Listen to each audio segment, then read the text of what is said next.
So Zambia basically is, I think generally it's cut in half. If you cut a line through Ndola, or a longitude, I think it's 26 degrees. The Western Hemisphere and Eastern, those are the two cultural differences that are there. But that provides a balance. It's not a problem. It merely provides a balance, because to develop a country, it's a multitude of ideas put together, conflicting and complementing in certain areas, that produces prosperity. Now that blend we have never had. We have never had that blend. And if we hit the nail on the head here, there will be by-elections in Mongu, in Luingu and Monze districts later on in the year, next month, but today being the filing in of nominations. But even as we build on to those elections next month, others have already described them as a walkover for some political parties, especially the ruling political parties, in Mongu and Monze to be precise. Do you see this as the same? Do you see this as being a clear walkover, that whichever candidate they field in will most likely take the day? Naturally, yes.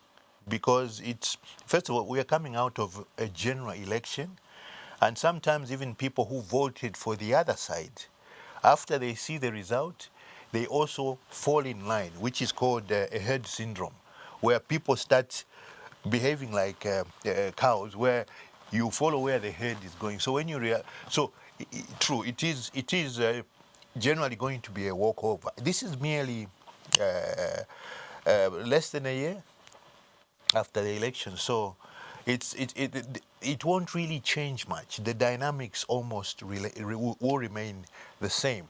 What was previously a stronghold for PF is basically what would call crumbled, because people follow trends. For now, everybody is going to follow the same trend. So to be in opposition at this time, it is a very difficult thing to deliver any message to the people, especially that we are coming out of an environment of voting out a government, not voting in a government on specific principles. So even when you talk about the campaign messages that are being delivered to the people, what would you say to the people now when you are in opposition? Because the issue was PF, and the current government is riding on the fact that we removed PF.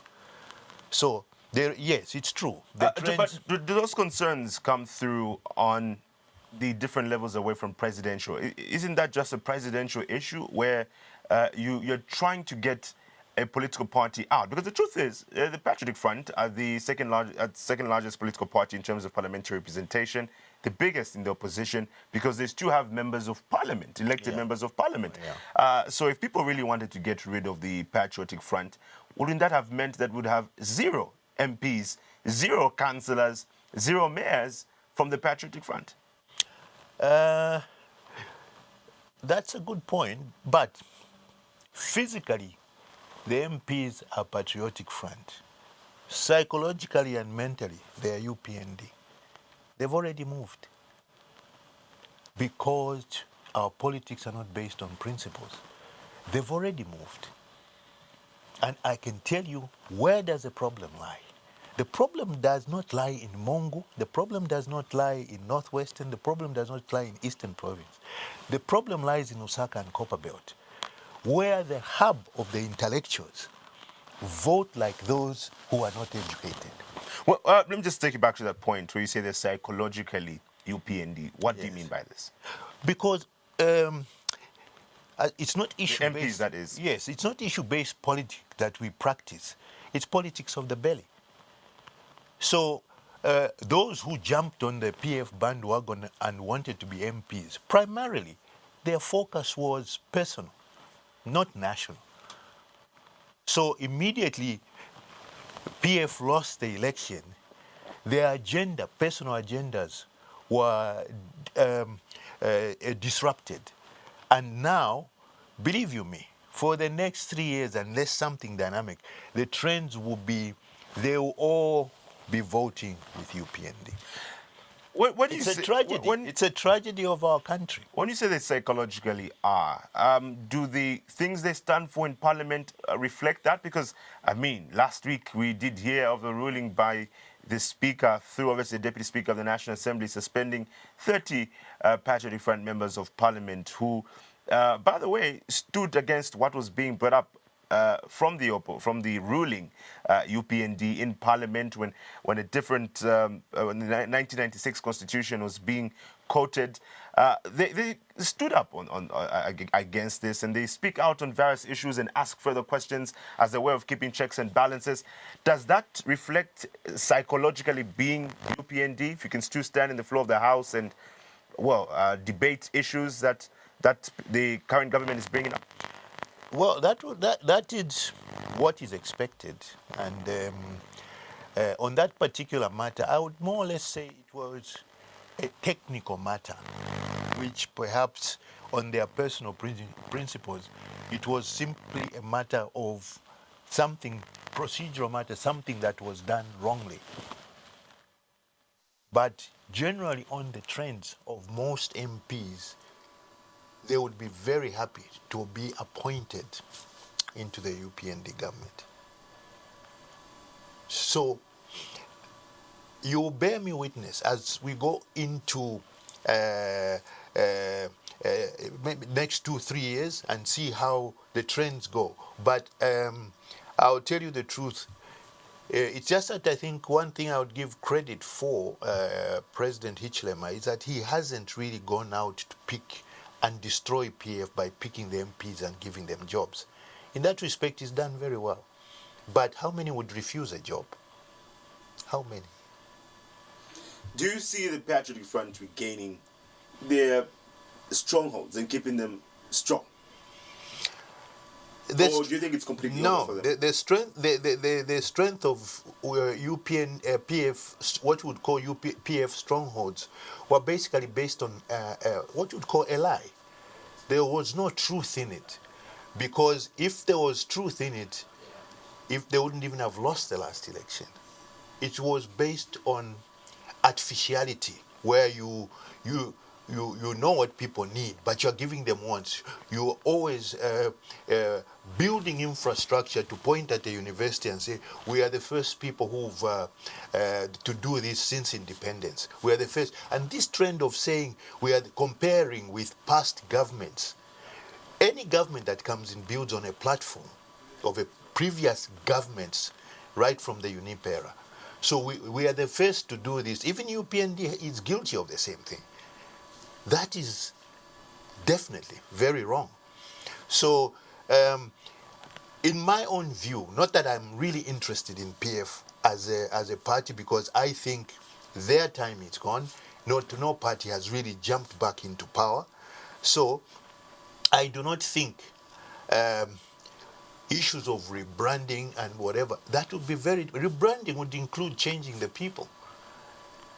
Right now, people's perceptions in terms of that party will not change for a very, very long time. As we conclude with this conversation, these by-elections that will be taking place for next month in the 3 provinces, when stated by the National Mourning Period last week, this is the second of a former head of state in less than a year since the last one happened. What sort of impact would you say these national mourning periods have had on Zambia? With due respect to the Banda family, but I think I want to comment on the national mourning in general. The national mourning is one of the things that you would notice that haven't changed from the UNIP era, in that a national mourning, there is this trend of trying to force people to mourn rather than allowing people to mourn, because mourning is a natural instinct for human beings.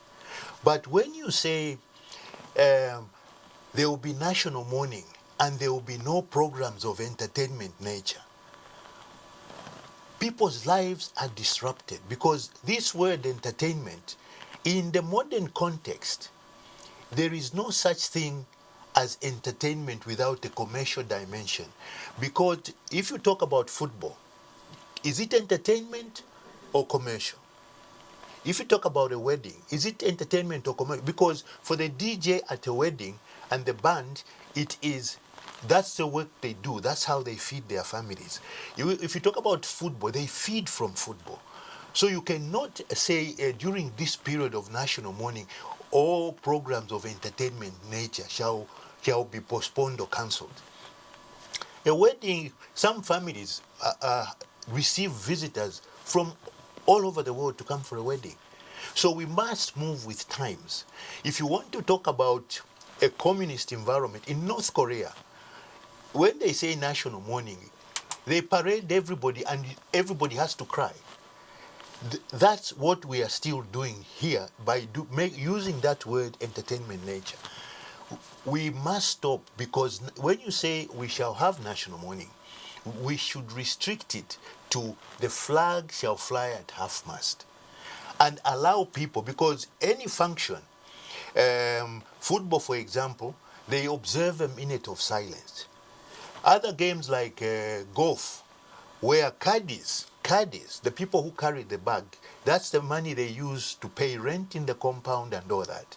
When you cancel programs related to golf, you are killing the caddies, because during that period, 1 week or 1 month, they have no income. So if we're going to say nobody should earn an income, so let's close all the banks and say national mourning. So what I'm saying, Chimweka, is that we must remove that word, entertainment nature. Just remove that and say all flags will fly at half-mast.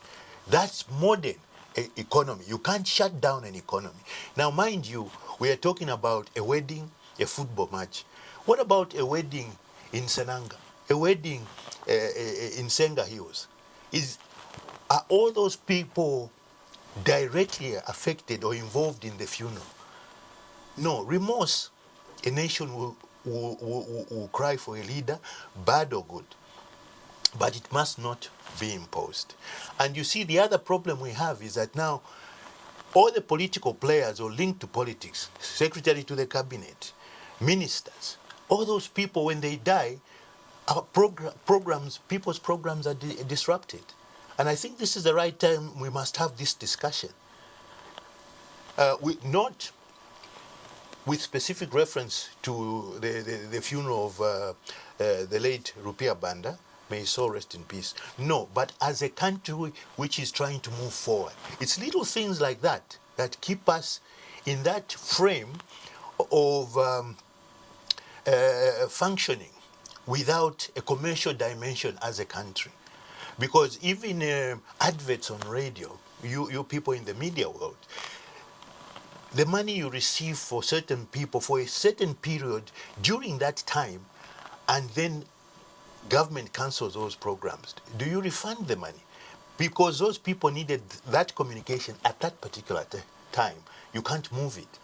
So I think the fact that we are making politics and politicians the heroes of our country instead of businessmen, footballers being heroes, we must begin to change that, turn the table around. Because the politicians were expecting, well, I'm part of the political environment, but the expectation of the old political thinking is that people are going to sit at home, everybody's watching the funeral. We would love to watch the funeral, but even the Bible tells us, let the dead bury the dead. Let's move on. Let's not stop a country because there is a funeral. No, we must not do that. Yeah. Mr. Chisengalumbwe, thank you so much for joining us this morning and sharing with us your perspective on different issues. Chimweka, it's a pleasure. Anytime I would love to come here and share our views as a party. the United Front for a Strong Foundation. Thank you very much, Chimweka. Indeed, we've been joined by the United Front for a Strong Foundation President, Brian Chisengalumbwe, just looking at our main discussion being around the political strongholds in Zambia, whether or not they still exist. How do you feel about it? Let's get interactive via the Diamond TV Zambia Facebook page, where we're streaming live at the moment. Feel free to leave a comment and give us your views and also what you have to say in reaction to what Mr. Chisengalumbwe had to say.